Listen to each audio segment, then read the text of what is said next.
नमस्कार दोस्तों, the legal touch में आपका स्वागत है। उम्मीद है मेरे कंटेंट और विषय आपको पसंद आते होंगे। कृपया करके चैनल को लाइक, शेयर और सब्सक्राइब करें और बेल आइकन को ज़रूर दबाएं।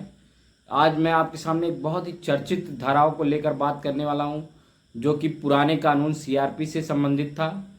जैसा कि आप जानते होंगे 156(3), जो कि बहुत ही चर्चित धारा तब भी थी और आज की डेट में भी वो चर्चित है। पर आज जो नया कानून आ गया हमारे सामने, उसमें बी एन एस एस से मतलब है दोस्तों भारतीय नागरिक सुरक्षा संहिता। अब मैं जहां भी आपको BNSS बोलूँगा तो आप समझ जाइएगा कि ये भारतीय नागरिक सुरक्षा संहिता से संबंधित है। तो आइए बात करते हैं, धारा 156(3) था क्या, उसकी क्या प्रोसीजर थी। सबसे पहले जानते हैं कि 156(3) में जैसे कि आप समझ सकते हैं, जैसे कोई भी व्यक्ति हो गया पुलिस स्टेशन, उसके ऊपर कोई अपराध हुआ या उसके साथ कोई अपराध हुआ जो कि एक संज्ञेय अपराध है, जैसे कि मारपीट हो गई, जैसे उसकी मारपीट से उसकी काफ़ी चोट आई, तो उसको लेकर एक एप्लीकेशन लेकर वो अपने निकटतम जो थाना लगता है वहाँ पे जाता है व्यक्ति FIR कराने के लिए। परंतु उसकी FIR नहीं नोट होती है, वहाँ पे FIR नहीं दर्ज होती है। उसके उपरांत वो ही व्यक्ति अपने जो क्षेत्र के पुलिस अधीक्षक SP साहब हो गए या उप पुलिस अधीक्षक हो गए, उनको भी लेटर लिखता है, रजिस्टर डाक भेजता है कि मेरे साथ ऐसा ऐसा हुआ है, मेरे जो थाना अध्यक्ष महोदय हैं वो मेरी रिपोर्ट नहीं दर्ज कर रहे हैं। तो रजिस्टर डाक के द्वारा भी भेजे जाने पर यथा नहीं होती है, आपकी FIR रजिस्टर्ड नहीं होती है कुछ समय के उपरांत, तब आप कोर्ट का सहारा लेते हैं, जिसमें कि जो कोर्ट की प्रोसीजर वो CRPC की 156(3) के तहत होती थी, जिसमें मजिस्ट्रेट या जज साहब उस जो आप एप्लीकेशन लिखते थे, आपके साथ जो घटित हुआ है वो एप्लीकेशन और उसके साथ एक शपथ पत्र लगाकर कि ये जो चीज़ें मेरे साथ घटित हुए हैं वो सत्य हैं, और जो आपने एप्लीकेशन पूर्व में दी थी थाने में और जो पुलिस अधीक्षक महोदय को दी गई थी, वो सारी चीज़ें उसमें डालकर लिखकर और आप कोर्ट में 156(3) के तहत कार्रवाई करने के लिए प्रेषित करते हैं, जिसमें जज साहब या मजिस्ट्रेट साहब देखते हैं और उसमें अधिकांश मामलों में वो FIR दर्ज करने का आदेश देते हैं जो आपका थाना लगता है। तो ये एक सरल भाषा में 156(3) की कार्रवाई होती थी। पर अब भारतीय नागरिक सुरक्षा संहिता में इसमें काफ़ी चीज़ें हटा दी गई हैं और काफ़ी चीज़ें बढ़ा दी गई हैं, जिससे थोड़ा एक तरीके से एक 156(3) जो पुराना था अब वो 175(3) हो गया है, जो कि थोड़ा एक जटिल तरीका हो गया है, समझिए आप।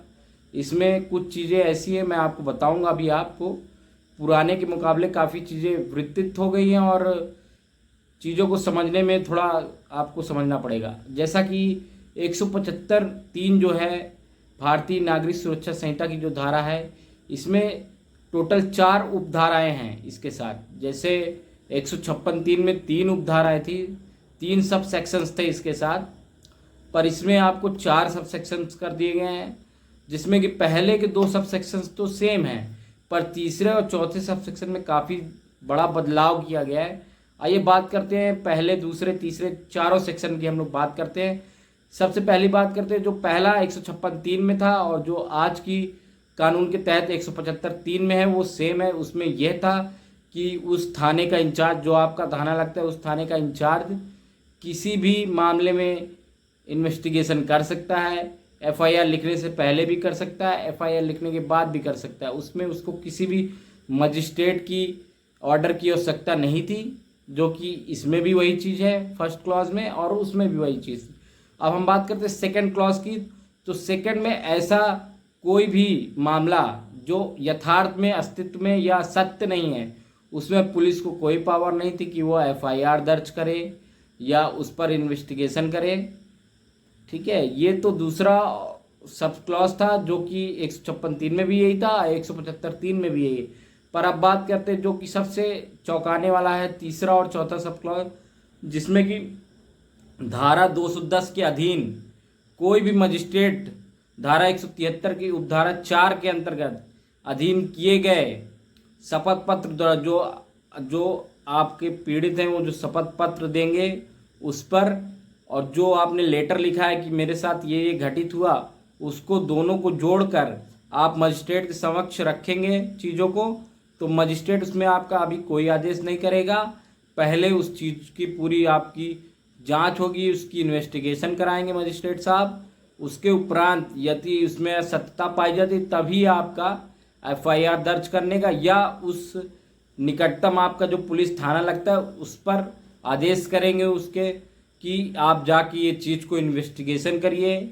और इसमें 2-3 चीज़ें बढ़ाएंगे दोस्तों, जैसे कि पहले जो 156(3) में थी उसमें सीधा सीधा ऑर्डर हो जाता था मजिस्ट्रेट के द्वारा कि आप इसकी एफआईआर लिखिए इनकी, पर इसमें अब चीज़ें बढ़ा क्या दी गई कि जैसे अब ये होगा कि बगैर एफआईआर लिखे मजिस्ट्रेट साहब इसमें आदेश कर सकते हैं कि आप सम्मन कर सकते हैं विरोधी पार्टी को, आपके जो आपके विपक्ष है उनको सम्मन कर सकते हैं, उनको कोर्ट में आने का आदेश कर सकते हैं या उनकी बात रखने का भी आदेश कर सकते हैं एफआईआर लिखने से पहले।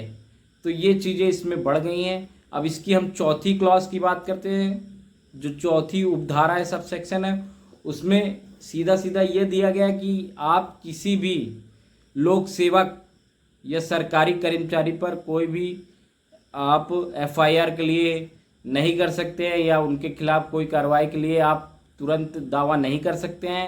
इसमें सीधा सीधा मजिस्ट्रेट साहब को ये आधारित कर दिया गया इस कानून के तहत कि उनका एक अधिकार क्षेत्र सीमित कर दिया गया है।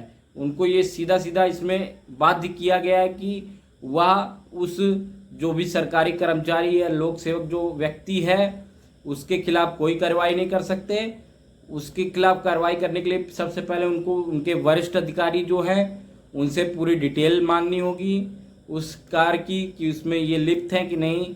जब पूरी डिटेल उनके पास आ जाएगी, यदि उसमें वो सत्य पाए जाते कि हाँ ये इन्होंने ऐसा गलत कार्य किया, तभी उसके खिलाफ कोई एफआईआर या कोई ऐसी धाराओं के तहत मुकदमा होगा या उनके खिलाफ कठिन कार्रवाई होगी मजिस्ट्रेट के द्वारा।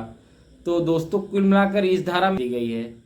तो उम्मीद है आपको ये वीडियो पसंद आया होगा, तो प्लीज़ लाइक शेयर सब्सक्राइब करें। Thank you.